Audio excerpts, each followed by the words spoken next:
viewers, you're still on to Enterprise Morning, reaching you from Enterprise Television. Let's get to our conversation for today. President Bola Tinubu has convened a high-level meeting with Nigeria's service chiefs and the Inspector General of Police at the Aso Rock Presidential Villa to address the escalating violence and insecurity across the nation. The meeting included key figures such as Senate President Godswill Akpabio and Senate Leader Opeyemi Bamidele. The gathering also follows a recent explosion on the Trans-Niger pipeline in Rivers State and a series of violent incidents resulting in significant loss of lives. In the past 2 weeks, approximately 250 individuals have been killed in separate attacks across Plateau, Benue, Borno, Kebbi, Katsina, Abia, and Kwara states. These incidents have intensified public scrutiny of the nation's security apparatus, with criticisms directed at the service chiefs or perceived inadequacies in addressing the crisis. The president's engagement with the security chiefs underscores the administration's commitment to restoring peace and stability. Observers note that this meeting is a critical step in reassessing and potentially restructuring Nigeria's security strategy to effectively combat the ongoing threats. That's what we have right now. So let's get talking. We'll still have with us Emeka Amadunago and Jane. You know, this is a very sickening situation.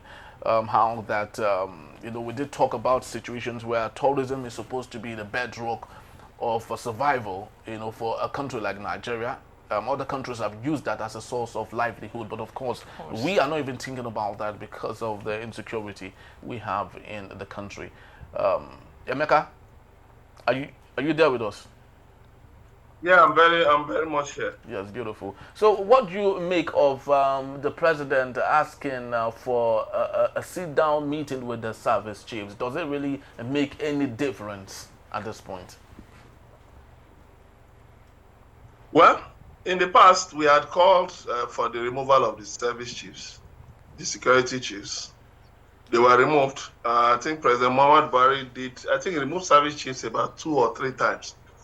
But things did not change.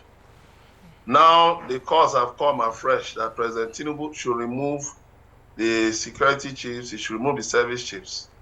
But I don't know what will change significantly.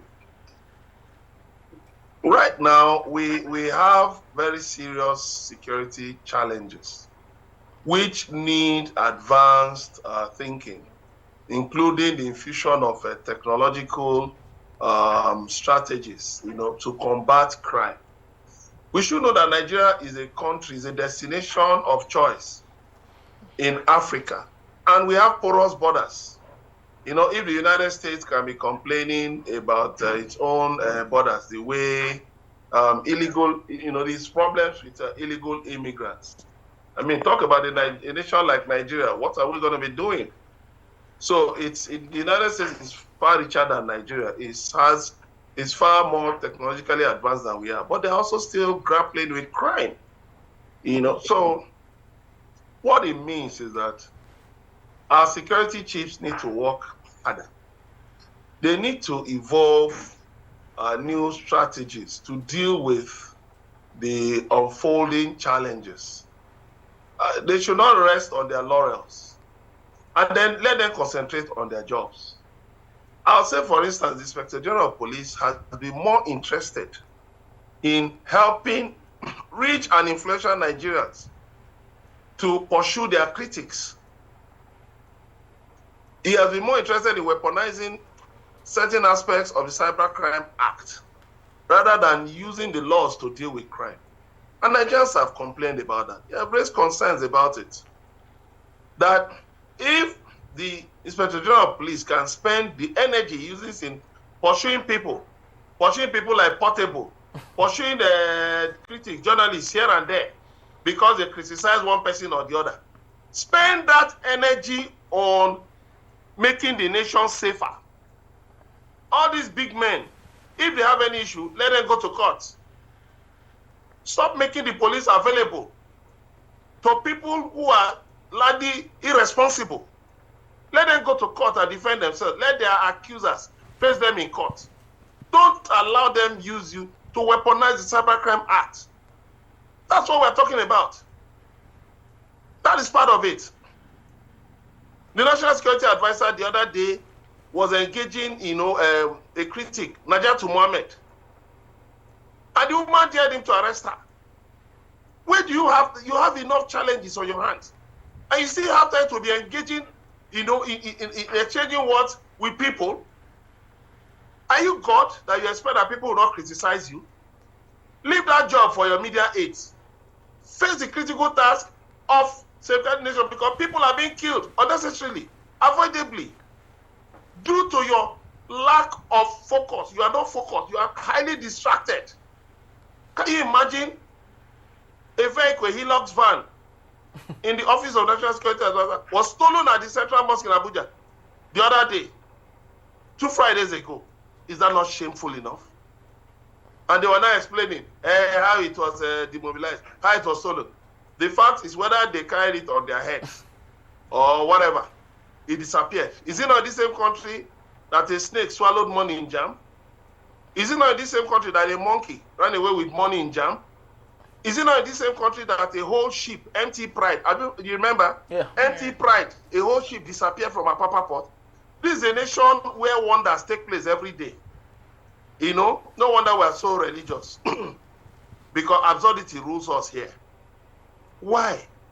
Those in charge of security are more interested in 300. We have about 400,000 policemen.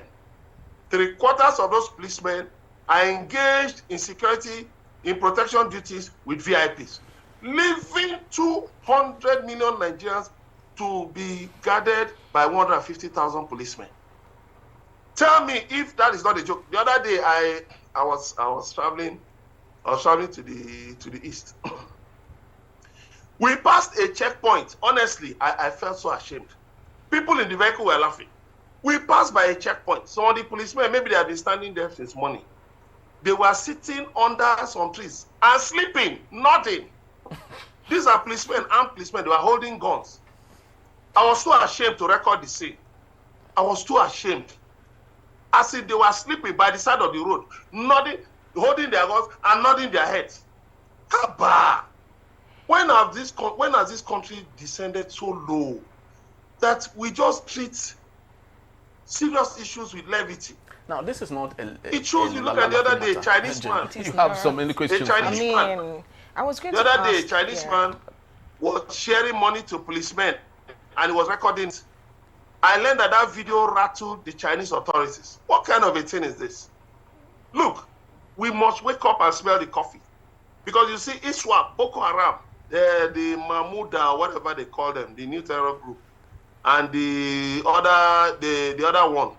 These guys are bent on wrecking this country. We also have the headsmen. We also have the headsmen who are causing problems here and there. These people are not joking. So it's not enough for President Tinubu to meet with security chiefs. Okay. He should give them marching orders, 48 hours to end the security problem, or just bring their letters of resignation and get out of the positions. Yes, very true. That is all. Okay, meeting with the service chiefs, you said is not the matter, is not the key thing. It's giving them 48 hours to ensure. But, the special advisor to the president on policy communication, Daniel Bola, has said that he has shifted. We have a way of doing blame game when incidents occur in Nigeria, about how some state governors, have gotten 1 billion, 2 billion, 3 billion on security, and then he's advocating for state policing. And at the end of the day, they seem not to do. It looks like they all just get these monies and then use it for their own personal gains without really doing what is necessary. Because one will say that the president is really putting a lot of money into this, especially in each state, and they seem not to be doing anything. So do you think, even when he gives this order, that anything will be done? Don't mind Daniel Bola. What is he talking about? Is the federal government not collecting taxes? You collect taxes from the people, and you are saying that the people should not get value for their money. Well, I don't blame him. Look at the things he was saying in the past. Now he's saying another set of things. So such an individual is not somebody, I don't even, if I see anything with his name, I just look away. What we need is rational thinking right now. We need state policing. The National Assembly must expedite action to approve state policing, because it is clear that the federal police is no longer capable of being of any use to Nigerians. You see videos of policemen defending, protecting Yahoo boys, protecting even councillors, local government councillors, carrying bags for wives of politicians in the market, washing cars with their uniform, washing cars for government officials. The glory has departed. What we need today is a reorientation. You have what you call spy police. Those are members of the police who are not full-time policemen. I believe you can train them. You can train the spy police. You can recruit so many Nigerians into spy police and then train them, attach them to these politicians for VIP protection duties. They take the core Nigerian police, put them out to defend Nigerians, to protect Nigerians. That is the job of the police. But when you have over 200,000 policemen protecting just a small number of VIPs, I was going to say that. Then what do you expect us to get? We can't get any good results. Yes, but Emeka, just to interject. Yes, Emeka, just to interject on what you were saying. Looking at Edo State, for example, as a reference point, the government of Obaseki had made it possible for vigilantes to secure some of the areas, which resulted, unfortunately, to the death of the 16 hunters in Urumi. As a result of that, the vigilante group has been disbanded by Okwebolo. Sorry, it has not. It has come back. It is back. Okay, they are still operating, yes. All but right, they are better supervised now. They are still operating. Okay, beautiful. So, but how do you think we can better service our society when those vigilantes are not given the right training? They don't get the right support, which the government had equally said that so much money is voted into security votes, but the government happen not to use that opportunity. So don't you think we should rather hold our governors to account to some of these issues rather than looking upward? You see, it's easy for us to blame the governors, but look at the scenario. You call a governor chief security officer, but a governor cannot give a directive to an ordinary DPO. He can't give a directive to a DPO. A governor cannot give a directive to a major commanding one small position, maybe even a lieutenant commanding some soldiers on road patrol in his state. He can't give an order to a lieutenant or a second lieutenant. A governor cannot give any order to one junior officer in civil defense. Is that bad? Let's stop deceiving ourselves. We have just one commander-in-chief in this country, and that is the president. He should live up to his responsibilities. You don't run away from the country for 2 weeks. You say you're going on a working visit in Paris while your country is burning. And then you come back and you are expecting that you to blame others. That is the problem. Deflection of blame, instead of you to take responsibility. That it's my responsibility as the commander-in-chief to protect the nation, and I will do my job. You are now blaming governors. What do you expect governors to do? Do they control troops? I know, yes, you can say they are collecting security votes, but what else do they do? Let me tell you, if not for what the efforts of governors in donating vehicles and other equipment, some governors, not all. Some governors. Many governors. I can tell you that many governors, even individuals, companies, they buy. You can imagine police telling you that they can't respond to distress call because they don't have spare tire, because their tires are bad, and so people have to gather money and buy tires for them. Is that bad? Is that bad? police stations, people have to gather money to buy fuel, to buy petrol, to run their generators. People, it's out of generosity of people that they have solar in some police stations. It's so bad. You can find out from the security trust funds in some states like Lagos, the requests they receive, you know. So what we are talking about is we must tell ourselves the truth. Part of the problems of security also stem from politics. Politicians making capital gains out of, well, you know, you heard the governor of Bauchi State the other day saying they will tell all Fulanis to come to Nigeria. Who gave him that power? Who gave him that power to do that? And the federal government has not responded strongly to such a statement. Then again, you find out the issue of thuggery. Politicians during the elections, you know, they gather, during electioneering, they gather thugs, arm them, and they move about causing problems. Then after the election, they don't retrieve these arms from these people. And then they use them as a meal ticket. Look at the situation in Anambra State. The governor had to get people who were, you know, who knew about the problem, the security problem in the state. And then they drilled down to the problem, dealt with the problem, and you can see Anambra State has become relatively safe. So what are we talking about? Yes, the problems are local, and we need local solutions to the problems. So the point is, you have to now establish state police. The same way you have established states' electricity markets, so that states can give licenses for the generation and distribution of electricity. In the same way, states should also be empowered to set up their own police. You should also have local government police, county police. You have it in many countries. County police, you know, who can handle local issues. They don't have to be really armed. But of course, they can actually give you information, first-hand information. Then you can use drones. One drone of about $7,000 to $10,000 can actually be used to police a sizable community overnight. Can be used to patrol an area, because drones move at high speed. So they can be used, if you know, you can get permission from the NCAA and from the Office of National Security Advisor to use drones to do some of these patrols. Then again, where are these herdsmen coming from? That issue needs to be dealt with. Why do herdsmen have weapons? AK-47.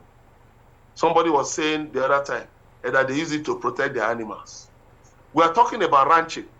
Let's take governments now put down their foot and say no more open grazing. Because those herdsmen are not the owners of those cows. So the state governors should now sit down and say, listen, enact a law through the House of Assembly on ranching. And then now invite people, if you own 1 or 2 cows, come and collect a license to set up a ranch. That any cow that is seen on the road, the herdsman will be arrested, the cows will be impounded, and the owners of those cows will be made to pay a hefty fine. Well, in that way, know how that will work. You will sanitize the society. Do you have any other question for him? In that way, you will sanitize the society. And then you will create business, you will create jobs, you will create economic opportunities. Let's turn our problems to opportunities for prosperity. We can't just keep lamenting our challenges, lamenting our problems. We must use the education we receive to bring changes, bring about changes. And it's not difficult. Very true. It's not difficult. I must By the really way, say, Emeka, look at many of those animals. A lot of Nigerians have now resort to trying to, if they can get themselves armed, if possible, and also take to self-defense. As you will also agree with me that this insecurity issue or security issue has eaten deep into the fabric of the nation, and lives have been lost. So for any advice that have been given to the government, local government, or state policing that had not worked in so many ways that we have clamored for, people have resort to self-defense, which is more dangerous if you ask me. because if people now say this is the solution for me, I have to arm myself because I don't know what can happen, or you're going out in fear and then you have to arm yourself. Could this be the way out? I mean, it looks like we're now stuck in having to look for solutions to this, and it's never happening. Okay, that's very true. So the question I would love to ask is, given what Theophilus Danjuma has said, that we should self-defend ourselves, yeah, which is one of the how advice tenable is that? Is that sustainable for a country that wants peace? Is that the lasting solution to peace, if it's possible? We do trying to sketch, is trying to look at the solution to the problem from just one side. You know, it's just trying to look at the problem from just one angle, and that's not helpful. Government exists for the security and well-being of the nation. Government collects taxes from the people. The government should use the tax to protect the people. But it's not happening. If you want to arm citizens, then what you can do is you can convert NYSC. You can convert NYSC to military training. You can actually train youths between 18 and 22. You can train them in defensive techniques. You can train them in weapons handling. And then you deploy them to the states, to the local governments. I must tell you something. The Edo Vigilante did a lot during the time of Obaseki. Places where policemen, soldiers, shied away from. These vigilantes were in the bush. I'm telling you from personal experience. There were times I traveled to remote places in Edo State, and I saw these vigilantes in those remote areas, alone, guarding the highways in some of those remote areas.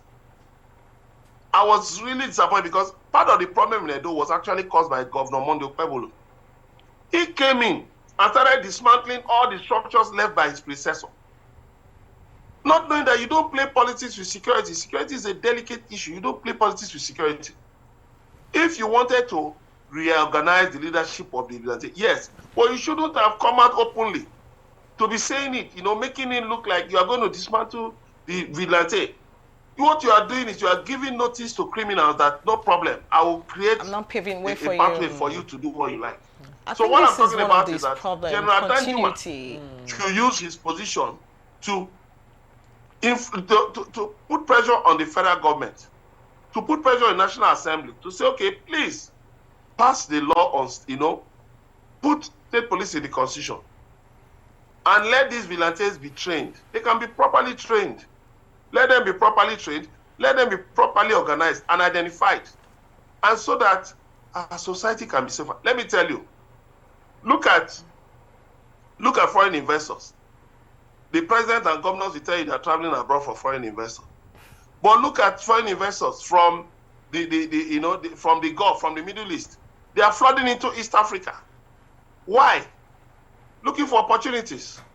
Because those places are relatively safer than Nigeria. Why are they not coming to Nigeria? Why are they not coming here? So security is the first port of call for a serious government to attract foreign investment, even local investment. So we must take these things very seriously. If you want governors to be chief security officers in their states, then then make the necessary call, the necessary laws, tweak the laws so that the governors can be actual security officers in their states. If the federal police commissioners cannot report the governor, then let the governors have state police so that they will have coordinators who can report to them. But Emeka, I would love to take you on that particular one. The state policing you talked about, lots of governors in Nigeria can hardly pay 70,000 naira minimum wage.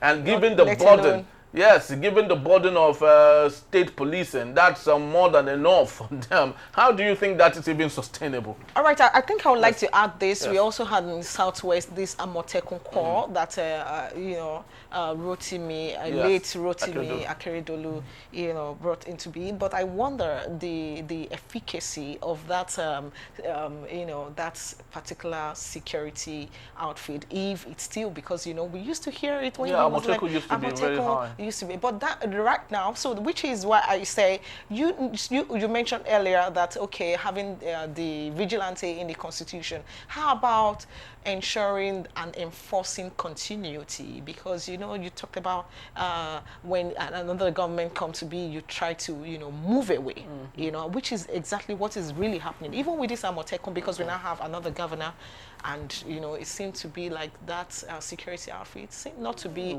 as efficient as it was when the former or late governor was at it. And this has been happening in most of the states. So I mean, what do you think is the way out to alleviate the fear of people, especially when it comes to security? I'd like to say this. Let me give you a personal example. Okay. There was a time when I was the chairman of my area, my CDA, Community Development Association, where I live. And then we were having security issues. Of course, my house too, armed robbers came to my house. And then we now said, wait a minute. What do? We put resources together, and we got a vigilante organization, registered by the state government. And then of course we got them to, we actually also got some, some necessary weapons and all of that, We informed the police and all of that. And then we were able to secure the environment, and people were contributing. What I'm saying is this: governors not being able to pay minimum wage is because they are too lazy to think. They are too lazy to think. It is easy to fight to become a governor. It is easy to fight to become a governor. But when you now enter the position, use your brain to think and bring solutions, it becomes a problem. Let me just digress a bit. A governor just woke up, some years ago, and took a loan of 1 trillion naira for a state. And then later started lamenting that the money was too much. Why? Don't you have economic advisors? But that's by the way. Now, what we're talking about is not being able to pay the minimum because you cannot think. There is no state in Nigeria that is not viable. There is no state that cannot generate enough resources to take care of its people. Now, look at a community, small community, who are contributing money monthly, security levy, to pay the vigilantes. Now, what are we talking about? These bandits and terrorists and all that, they trouble farmers. And let me tell you, farmers will be willing to pay. If it is a security levy, they'll be willing to pay. As far as I'm concerned, I've said it that, for me, I would have preferred that security levy being paid to the community should actually have been paid to the local government, or the CDC, the Community Development Committee, should have been paid to, to that. If it's paid to the local government, if the local government gets security levies from different communities, there will be a lot of money. If the money is not stolen, if the money is put to good use, I'm telling you, you'll be able to fund this state police. That's what I talked about, county policing. You start from the communities, community policing. You start from communities. Like you find in Anambra State now, the state government has asked the communities to set up their own vigilantes. And who is funding this? The government is providing part funding. And then people are also now paying to their kindred. They are paying to their village associations. They are paying levies to their village associations. The state government has already provided motorcycles.